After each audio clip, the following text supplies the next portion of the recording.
तो hello everyone, बहुत बहुत स्वागत है दोस्तों एक बार फिर से आप सभी को इस वीडियो में। तो दोस्तों आज की इस वीडियो से आप सभी को 70 में 70 नंबर पक्का होने वाला है।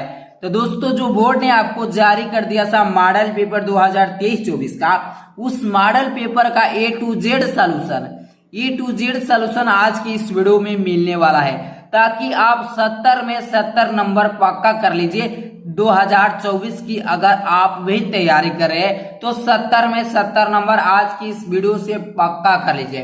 देख सकते हैं कि इस कॉपी पर 2023-24 मॉडल पेपर का ए टू जेड सॉल्यूशन कर दिया गया है। ठीक है, इस मॉडल पेपर को पढ़कर आप भी एग्जाम में 70 में 70 नंबर ला सकते हैं। ठीक है, ए टू जेड सॉल्यूशन एकदम अच्छी तरह से किया गया है, ताकि एक बार पढ़ने के बाद आप जब तक एग्जाम नहीं देंगे तब तक पक्का नहीं भूलेंगे। ठीक है, एकदम ए टू जेड सॉल्यूशन कर दिया गया है। ठीक है, एक भी प्रश्न नहीं छोड़ा गया है। ठीक है, ए टू जेड सॉल्यूशन किया गया है। तो इस वीडियो को शुरू से लेकर अंत तक देखते रहिए, क्योंकि आज की इस वीडियो से आप सभी को 70 में 70 नंबर पक्का होने वाला है। यदि आप भी बोर्ड एग्जाम 2024 में बोर्ड परीक्षा देने वाले हैं तो इस वीडियो को एक बार शुरू से लेकर अंत तक देखते रहिए। और मैं बताने वाला हूं OMR के थ्रू। ठीक है, और ये भी बताऊंगा कि OMR पर आपको कैसे फिलअप करना है, ए टू जेड फिलअप वाले बारे में सब कुछ बता दूंगा। ठीक है, तो इस वीडियो को अभी तक लाइक नहीं किए तो प्लीज क्यों देर करें, एक प्यारा सा लाइक कर दीजिए। अगर चैनल पर पहली बार आएंगे तो प्लीज चैनल को भी सब्सक्राइब कर लीजिए, क्योंकि all to all A to Z solution मिलेगा आपको। किसका? तो जो मॉडल पेपर जारी कर दिया है बोर्ड ने 2023-24 का, उसका ए टू जेड सॉल्यूशन हर ऑल सब्जेक्ट का मिलेगा। जैसे हिंदी का ये आपका मॉडल पेपर का सॉल्यूशन है, ठीक उसी प्रकार आपको इंग्लिश हो गया, साइंस हो गया, सोशल साइंस हो गया और मैथ हो गया। ठीक है, ऑल सब्जेक्ट का, होम साइंस हो गया, चित्रकला ड्राइंग हो गया। ठीक है, इसी प्रकार ऑल टू ऑल सब्जेक्ट का क्लास 10 का मॉडल पेपर का ए टू जेड सॉल्यूशन इस चैनल पर कराया जा रहा है। तो इस चैनल को मत भूलिएगा, चैनल को सब्सक्राइब कर लीजिए फटाफट। ठीक है, इस चैनल से आप सभी को बोर्ड में काफी लाभदायक होगा। इस चैनल से आप पढ़कर बोर्ड में 95 प्लस ला सकते हैं। ठीक है, तो इस चैनल को अभी तक सब्सक्राइब नहीं किया तो प्लीज क्यों टिका रहे, प्लीज वीडियो को लाइक और चैनल को सब्सक्राइब करना मत भूलिएगा, और बेल आइकन के घंटी को भी हिट कर लीजिए। तो चलिए बिना वीडियो को देर किए स्टार्ट करते हैं, आगे बढ़ते हैं एकदम प्रोसेस की तरफ। तो देख सकते हैं ये जो आपका प्रश्न होता है 3 घंटे 15, ये आपका पेपर होता है 3 घंटे 15 मिनट का। ठीक है, 3 घंटा 15 मिनट का आपको समय मिलता है एग्जाम में इसको सॉल्यूशन हल करने के लिए, और जो प्रांक होता है 70 नंबर का होता है। ठीक है, 70 नंबर यदि आप सही कर देते हैं तो सही में आपको 70 नंबर मिलेगा।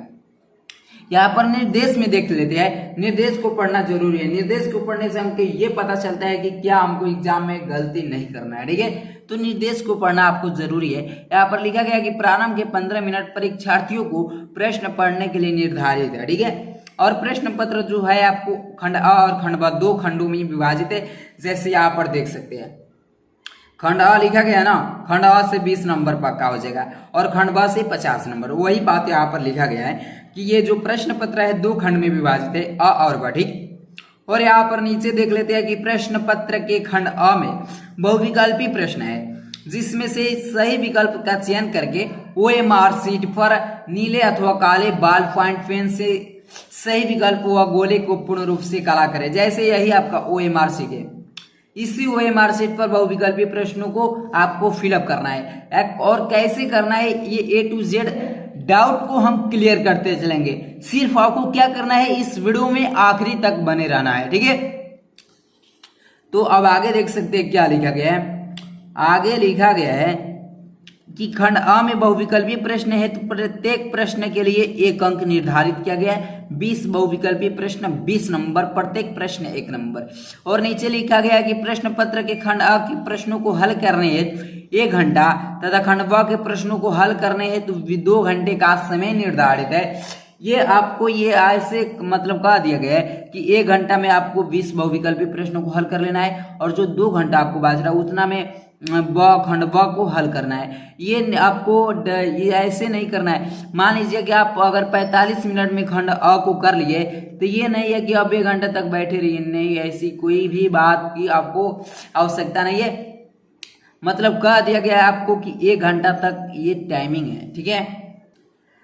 प्रश्न पत्र खंड अ के प्रश्नों को हल करने हैं तो 1 घंटा तथा ब के प्रश्नों को हल करने हैं तो 2 घंटा समय का निर्धारण किया गया, ठीक है। और यहाँ पर लिखा गया है कि प्रत्येक प्रश्न के सम्मुख उसके अंक को क्या कर दिया गया, निर्धारित कर दिया गया है। ये प्रश्न आप इतना हल करेंगे तो आपको इतना नंबर मिल जाएगा, ठीक है, वही बात लिखा गया है। तो चलिए हम बहुविकल्पी प्रश्न खंड अ को A to Z सोल्यूशन करने वाले कर रहे हैं। अपूर्णांक जो आपका 20 नंबर का बहुविकल्पी प्रश्न है। तो सबसे पहले तो OMR शीट पर मैं बताऊंगा कि कैसे करना है। तो इसको OMR शीट पर आपको फिलअप करना है, ठीक है। और प्रश्न नंबर पहला क्या है कि बाबू गुलाब राय किस युग के लेखक है। बाबू गुलाब राय किस युग के लेखक है। भारतेंदु युग, द्विवेदी युग, शुक्ल युग, शुक्लांतर युग। तो बाबू गुलाब राय किस युग के लेखक है, तो इसका राइट आंसर हो जाएगा शुक्ल युग। 3 नंबर इसका राइट आंसर हो जाएगा। तो इसको आपको इस प्रकार नहीं करना है, इसको OMR शीट पर क्या करना है, फिलअप करना है, ठीक है। तो ये आपका रहा OMR शीट, ठीक है। ये आपका देख सकते हैं OMR उत्तर पात्रक है।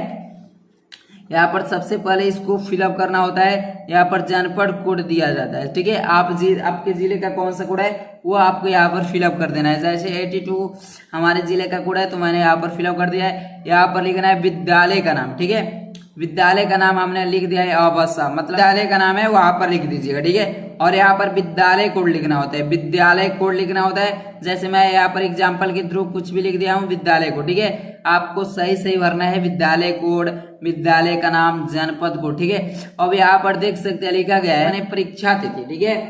यहाँ पर बताया गया है परीक्षा तिथि 23/3। मान लीजिए आपका एग्जाम किस समय में होने वाला है। एग्जाम्पल के थ्रू मैंने कुछ यहाँ पर लिख लिया हूँ 23/3/2000। यहाँ पर 23 लिखा गया है, थोड़ी यहाँ पर 2024 लिखा जाएगा, ठीक है। थोड़ा गलत हो गया है, 2024 23 सॉरी लिखा गया, ठीक है। अब विद्यालय का क्या नाम है, तो विद्यालय का विषय का क्या नाम है, हिंदी, तो हिंदी लिख दिया गया है। और यहाँ पर परीक्षार्थी का क्या नाम है, परीक्षार्थी का क्या नाम है, तो मेरा नाम रमेश कुमार यादव है तो मैं रमेश कुमार यादव लिख दिया हूँ, अपना ही नाम, ठीक है।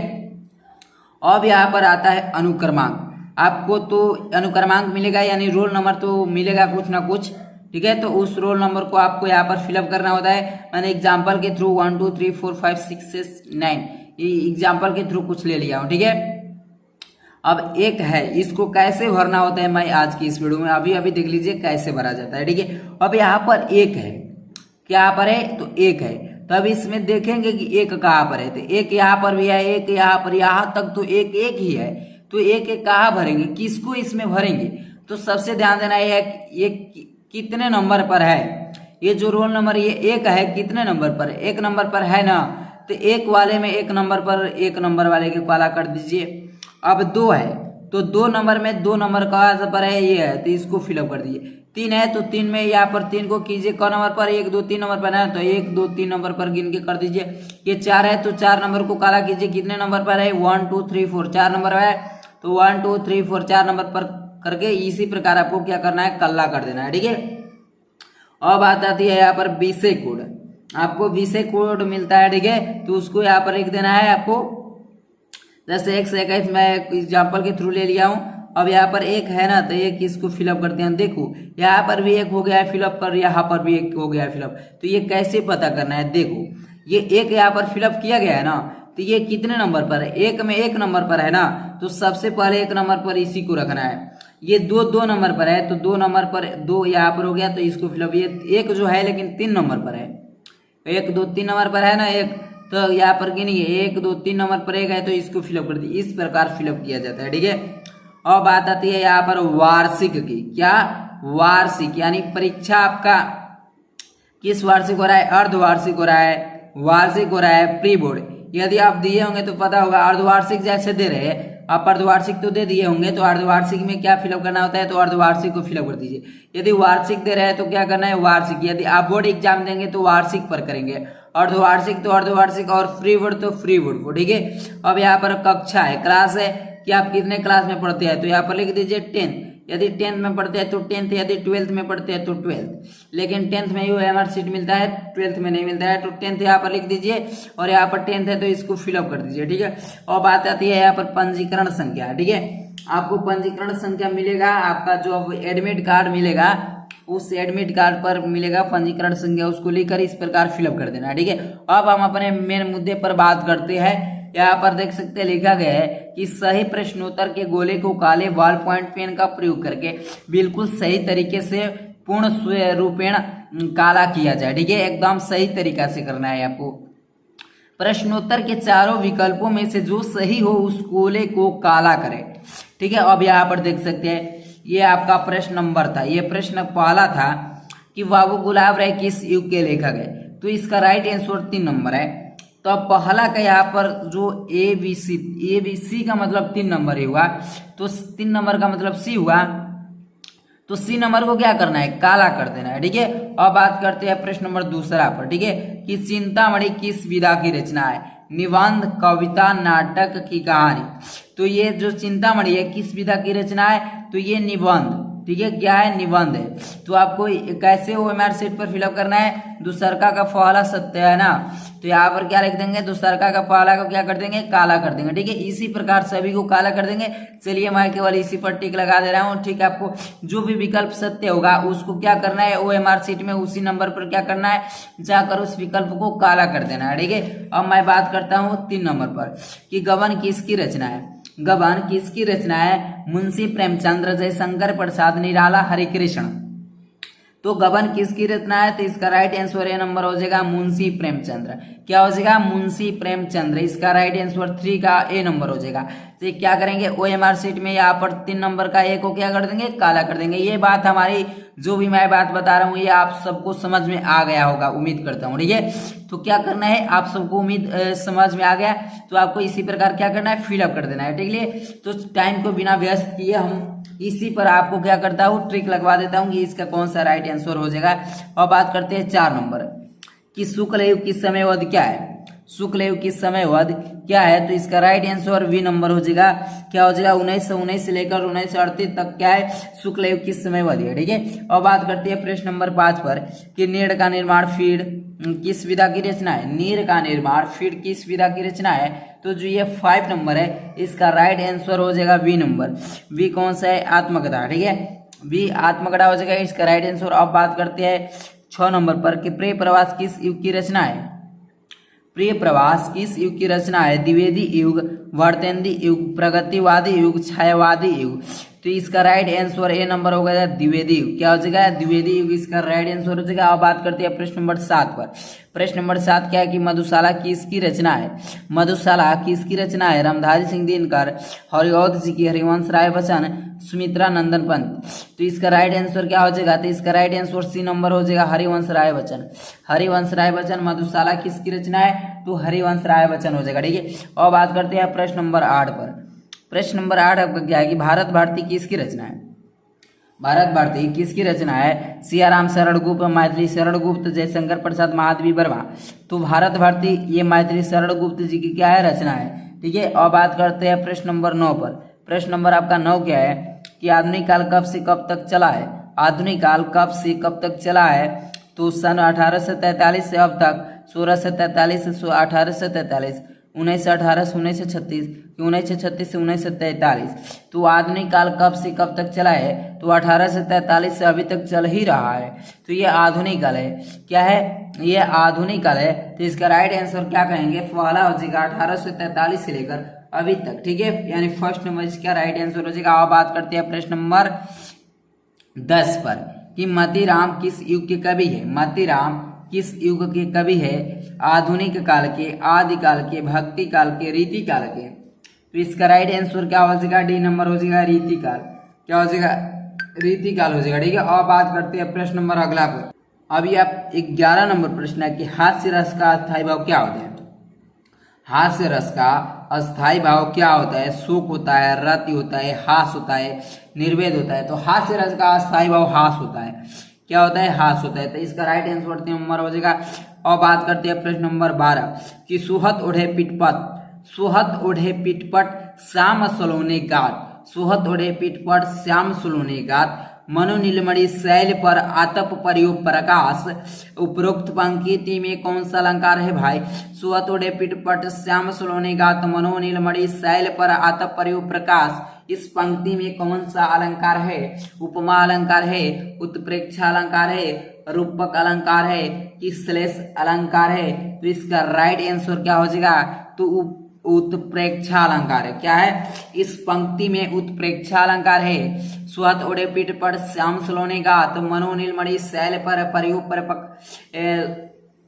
शैल पर आतप परियो प्रकाश, इसमें उत्प्रेक्षा अलंकार है। अब बात करते हैं प्रश्न नंबर 13 पर कि रोला छंद में कुल कितने चरण होते हैं? रोला छंद में कुल कितने चरण होते हैं? 3, 2, 4, 5। तो रोला छंद में 4 चरण होते हैं। कितने चरण होते हैं? तो 4 चरण होते हैं। तो इसका राइट आंसर क्या हो जाएगा? 80 नंबर हो जाएगा, 4 चरण। और बात करते हैं प्रश्न नंबर 14 पर कि आकर्षण शब्द में किस उपसर्ग का प्रयोग किया गया है? वी का, मान का, अक का, आ का। तो आकर्षण शब्द में किस उपसर्ग का प्रयोग किया गया है? तो आ। क्या आ रहा है? आ रहा है ना? आ रहा है, तो यही इसका राइट आंसर हो जाएगा, आ हो जाएगा। ठीक है। अब बात करते हैं प्रश्न नंबर 15 में कि प्रत्यय के कितने भेद है? 2 है, 5 है, 6 है, 3 है। तो प्रत्यय के कितने भेद है? तो प्रत्यय के 2 भेद है। कितने भेद है? तो प्रत्यय के 2 भेद है। तो इसका राइट आंसर 2 हो जाएगा। और बात करते हैं प्रश्न नंबर 16 पर कि पीताम्बर में कौन सा समास है? पीताम्बर में कौन सा समास है?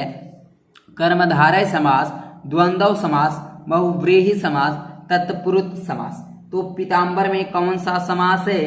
तो दोनों समास है। कौन कौन से? तो कर्मधारय समास और बहुव्रीहि समास। ठीक है, कर्मधारय समास और बहुव्रीहि समास। ठीक है, यदि लिख देता फर्स्ट और थर्ड दोनों, तो अब आपको वो विकल्प मारेंगे। ठीक है, दोनों आए तो दोनों पर मार दीजिए, कोई बात के अंतर नहीं। आशु का तत्समरूप क्या है? आशु का तत्समरूप क्या है? अश्रु है, अंशु है, रोना है, आंख है। तो क्या इसका राइट आंसर हो जाएगा? क्या था? आंसू का तत्समरूप क्या हो जाएगा? अश्रु हो जाएगा, अंशु हो जाएगा, रोना हो जाएगा, आंख हो जाएगा। तो इसका राइट आंसर अश्रु हो जाएगा। क्या हो जाएगा? अश्रु हो जाएगा, यानी 17 का अश्रु हो जाएगा। आंसू का तत्समरूप अश्रु हो जाएगा। अब बात करते हैं प्रश्न नंबर 18 पर। प्रश्न नंबर 18 क्या है कि यण संधि का सूत्र क्या है? यण संधि का सूत्र क्या है? आदगुण है, अकसर्वण दीर्घ है, युगयणच है कि वृद्धिरेच है। तो यण संधि का सूत्र क्या हो जाएगा? तो 18 का ये गुणच हो जाएगा। क्या हो जाएगा? इकोयणच। क्या हो जाएगा? इकोयणच। सी 3 नंबर इसका राइट आंसर हो जाएगा। यण संधि का सूत्र इकोयणच। अब बात करते हैं प्रश्न नंबर 19 पर कि फल शब्द का वचन एवं विभक्ति क्या होगा? फल शब्द का वचन एवं विभक्ति क्या होगा? षष्ठी विभक्ति एक वचन, सप्तमी विभक्ति 2 वचन, षष्ठी विभक्ति बहुवचन, चतुर्थी विभक्ति बहुवचन। तो फलस्य शब्द का वचन एवं विभक्ति, तो वचन हो जाएगा षष्ठी विभक्ति और विभक्ति हो जाएगा एक वचन। तो षष्ठी विभक्ति एक वचन। तो इसका राइट आंसर फर्स्ट नंबर हो जाएगा षष्ठी विभक्ति एक वचन। अब बात करते हैं 20 नंबर पर कि अपठत धातु का वचन एवं पुरुष है। अपठत धातु का वचन एवं पुरुष है। द्विवचन प्रथम पुरुष एक वचन, उत्तम पुरुष बहुवचन, मध्यम पुरुष द्विवचन। तो अपठत धातु का वचन एवं पुरुष क्या हो जाएगा? तो प्रथम पुरुष एक वचन, प्रथम पुरुष एक वचन। खंड आ से 20 नंबर क्लियर हो गया। अब बात करते हैं खंड व। ठीक है, खंड व यानी वर्णनात्मक प्रश्न खंड व। ये आपका पूर्णांक 50 नंबर का होता है। लिखित प्रश्न होता है, आपको बोर्ड की कॉपी पर इसको लिखना होता है। तो ये रही आपकी बोर्ड की कॉपी, सेम टू सेम ऐसे ही आपको भी बोर्ड एग्जाम में ऐसे ही कॉपी मिलेगी और आपको ही ऐसे ही छापना है ताकि 70 में 70 नंबर पक्का हो जाए। 70 में 70 नंबर पक्का करना है तो कुछ न कुछ तो करना ही होगा। तो ये क्या है? वर्णनात्मक प्रश्न खंड व लिखा गया है ना। तो सबसे पहले इसी को क्या करना है? अपनी कॉपी पर लिख देना है वर्णनात्मक प्रश्न खंड व। इस प्रकार लिख लेंगे। अब देख सकते हैं कि आप प्रश्न किस नंबर को हल कर रहे हैं। तो एक नंबर को हल करेंगे ना, तो क्या लिखेंगे? प्रश्नोत्तर संख्या 1।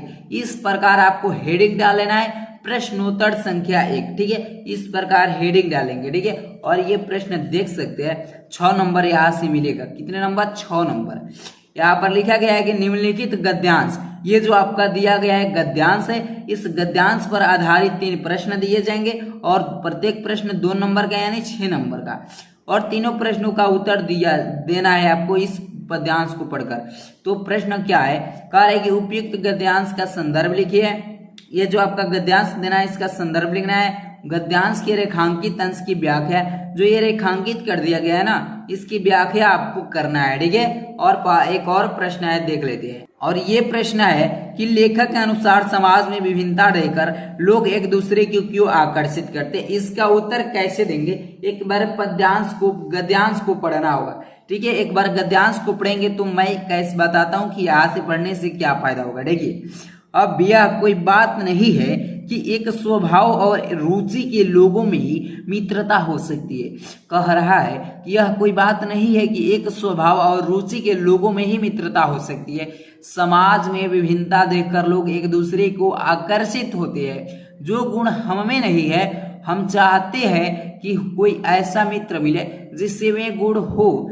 चिंताशील मनुष्य प्रफुल्लित चित्त का साथ ढूंढता है, निर्बल बलि का धीरे उत्साही का, उच्च आकांक्षा वाला चंद्रगुप्त युक्ति और उपाय के लिए चाणक्य का मुंह ताकता था।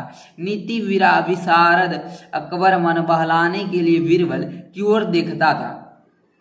तो कह रहे कि उपयुक्त गद्यांश का संदर्भ लिखने के लिए हमको किस किस की आवश्यकता होती है? तो ये एक गद्यांश है, इस गद्यांश का क्या ये गद्यांश जो है ये किस चैप्टर से है, उस चैप्टर का क्या नाम है, और उस चैप्टर को लिखने वाले लेखक कौन है।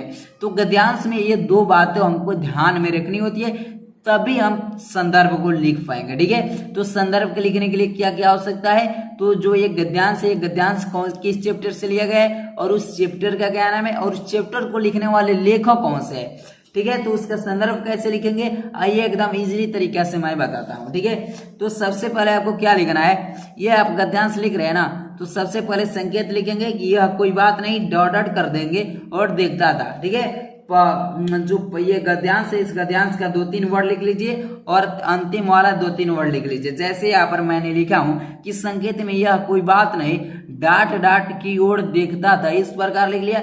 और ये जब इस गद्यांश को पढ़ेंगे तो आपको पता चल गया होगा कि इस गद्यांश का चैप्टर के क्या नंबर है और इस चैप्टर को इस लिखने वाले कौन से लेखक है। तो यहाँ पर संदर्भ हेडिंग डालेंगे और कैसे लिखेंगे कि प्रस्तुत गद्यांश हमारी पाठ्य पुस्तक, प्रस्तुत गद्यांश यहाँ पर क्यों लिखा गया है कि क्योंकि ये गद्यांश से लिया गया है, इसलिए ये गद्यांश लिखा गया है। ठीक है, ठीक है, अगर पद्यांश से लिया गया तो पद्यांश लिख दे, तो लिखेंगे प्रस्तुत गद्यांश हमारी पाठ्य पुस्तक हिंदी के गद खंड में संकलित। यदि पद से लिया गया होता तो यहाँ पर पद खंड लिखा जाता, लेकिन गद खंड से लिया गया है इसलिए गद खंड लिखा गया है। तो प्रस्तुत गद्यांश हमारी पाठ्य पुस्तक हिंदी के गद खंड में संकलित मित्रता नामक पाठ से उद्धृत किया गया है। जो ये गद्यांश लिया गया है किस चैप्टर से लिया गया है, तो मित्रता चैप्टर से लिया गया है। और मित्रता चैप्टर को लिखने वाले इसके राइटर यानी लेखक कौन से है, तो इसके लेखक देख सकते हैं आचार्य रामचंद्र शुक्ल जी है। तो लिखेंगे कि इसके लेखक जो है आचार्य रामचंद्र शुक्ल जी है। ठीक है, तो इस प्रकार आपको संदर्भ लिखना होता है। ठीक है, संदर्भ इस प्रकार लिख लीजिएगा, प्रस्तुत गद्यांश हमारी पाठ्य पुस्तक हिंदी के गद खंड में संकलित मित्रता नामक पाठ से उद्धृत किया गया है। इसके लेखक आचार्य रामचंद्र शुक्ल जी है। अब बात करते हैं हम रेखांकित अंश की व्याख्या। यहाँ पर 2 नंबर प्रश्न है कि रेखांकित अंश की व्याख्या। ठीक है, तो सबसे पहले हेडिंग डालेंगे रेखांकित अंश की व्याख्या और लिखेंगे यहाँ पर इसी के रेखांकित अंश की व्याख्या करनी होती है। यह कोई बात नहीं है कि एक स्वभाव और रुचि के लोगों के ही में ही मित्रता हो सकती है। तो इसी बात को यहाँ पर लिखा गया है कि प्रस्तुत अवतरण में यह अपना से लिखा जाता है ताकि गद्यांश को जो पढ़ने में अच्छा लगे। ठीक है, कि प्रस्तुत अवतरण में आचार्य रामचंद्र शुक्ल जी कहते हैं कि मित्रता के लिए स्वभाव और समान रुचि वालों में ही परस्पर मित्रता हो सकती है। यह धारणा उचित नहीं है कि विपरीत स्वभाव और विपरीत रुचि का समरूपता आवश्यक नहीं होती है। जब इसको पढ़ेंगे ना तो इसी को आपको चढ़ा बढ़ा कर लिखना होता है। इसी को क्या करना होता है, चढ़ा बढ़ा कर लिखना होता है। इसी को चढ़ा बढ़ा कर लिख दीजिएगा, आपको एग्जाम में अच्छा नंबर मिलेगा। ठीक है, अब क्या लिखेंगे, कुछ लोग सोचते हैं कि समानता स्वभाव नहीं होती है और कुछ लोग सोचते हैं कि समानता स्वभाव हो सकती है। यह धारणा उचित नहीं है कि विपरीत स्वभाव और विपरीत रुचि दिखने वालों में ही घनिष्ठ मित्रता हो सकती है। लोग विभिन्नता देखकर भी विपरीत परस्पर आकर्षित होते हैं। ठीक है, परस्पर आकर्षित होते हैं। ठीक है, तो इस प्रकार आपको क्या करना होता है, रेखांकित अंश की व्याख्या करनी होती है। ये जो आपका गद्यांश है, इस गद्यांश में ये रेखांकित कर दिया गया है। इतने का आपको अर्थ मतलब कि ये क्या लिखा गया, ये संक्षेप में लिखा गया है। क्या लिखा गया है, एक शब्द में हम कह सकते हैं ये संक्षेप में लिखा गया है। इसको हमको विस्तार रूप में लिख देना है। क्या करना है, विस्तार रूप में लिख देना है। तो इसी को मैंने विस्तार रूप में यहाँ पर लिख दिया हूँ। ठीक है, नहीं समझ में आएगा तो एक बार वीडियो को रिव्यू कर लीजिएगा। ठीक है, अब आगे बात करते हैं हम प्रश्न नंबर 3 है कि लेखक के अनुसार समाज में विभिन्नता देखकर लोग एक दूसरे की ओर क्यों आकर्षित होते हैं, और इसका उत्तर इसी में मिलेगा। आइए, ठीक है, तो यहाँ पर पढ़ सकते हैं कि समाज में विभिन्नता को देखकर लोग एक दूसरे की ओर आकर्षित होते हैं। समाज में किसको देखकर, विभिन्नता को देखकर एक दूसरे की ओर क्या होते हैं, आकर्षित होते हैं। ठीक है, तो इसका उत्तर कैसे लिखेंगे कि लेखक के अनुसार समाज में विभिन्नता देखकर लोग एक अभाव को भरने के लिए विपरीत गुणों की तरफ लोग आकर्षित होते हैं। इतना भी लिख देंगे तो आपको फुल नंबर मिलेगा। जैसे निर्बल व्यक्ति बलवान, यहाँ पर जैसे हम समझा दिया गया है कि समाज में विभिन्नता को देखकर लोग एक दूसरे की ओर क्यों आकर्षित होते हैं, ये उदाहरण के तौर पर मैंने समझा दिया हूँ कि निर्बल व्यक्ति बलवान की तरफ आकर्षित होता है। सही बात है कि जो निर्बल व्यक्ति होगा वो क्या होगा, बलवान की तरफ क्या होगा, आकर्षित होगा। दुखी व्यक्ति प्रसन्नचित्त व्यक्ति की ओर क्या होगा, आकर्षित होगा। अज्ञानी व्यक्ति ज्ञानी की तरफ व्यक्तित्व होगा और आकर्षित, और बलवान की तरफ दुखी व्यक्ति प्रसन्न व्यक्ति की तरफ आकर्षित होगा। ये सब है। ठीक है, और बात करते हैं प्रश्न नंबर 2 पर। ठीक है, प्रश्न नंबर 2 इसी में है, देख सकते हैं यहाँ पर, और अथवा में भी दिया होता है। ठीक है, यदि अथवा करना होता तो अथवा लिख लीजिएगा। ठीक है, चलिए ये हो गया। अब बात करते हैं प्रश्न नंबर 2 पर। तो प्रश्न नंबर 2 हल करेंगे तो सबसे पहले क्या लिखेंगे कि प्रश्नोत्तर संख्या 2। इस प्रकार लिख लीजिएगा, प्रश्नोत्तर संख्या 2। ठीक है, प्रश्नोत्तर संख्या 2 लिखने के बाद क्या करेंगे, संकेत में लिखेंगे चरण कमल बंदो हरिराई, जाकी कृपा पंगु हरिलंगे गिरि लहो, अंधे को सब कुछ दर्शाई, बहिरो सुने गुंगु पनी बोले, रंक चले धीर छत्र धराई, सूरदा स्वामी वरुणमाय, बार बार बंदो चीह पाई। ठीक है, तो संकेत में क्या लिखेंगे, चरण कमल बंदो डाट डाट करके लिख देंगे स्वामी करुणामय। ठीक है, यहाँ पर देख सकते लिखा गया होगा कि डाट चरण कमल डाट डाट बंदो चीह पाई। ठीक है, इस प्रकार लिख देंगे।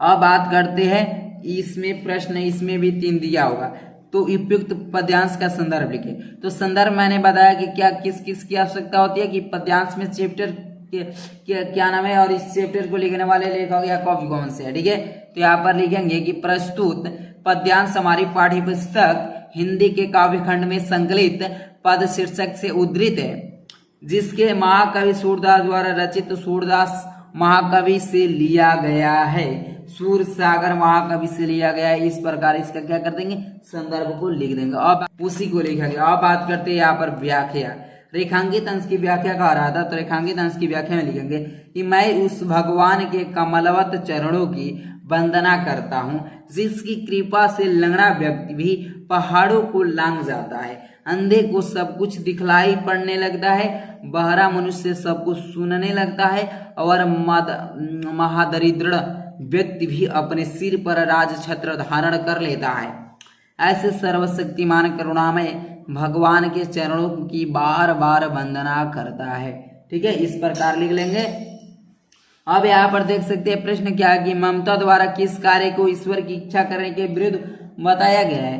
ठीक है, कि ममता द्वारा किस कार्य के ईश्वर की इच्छा के विरुद्ध बताया गया है, तो इसका आप देख सकते हैं उत्तर। सॉरी, मैंने पद गद का ही पढ़ दिया प्रश्न, पद का अनुपढ़ना था।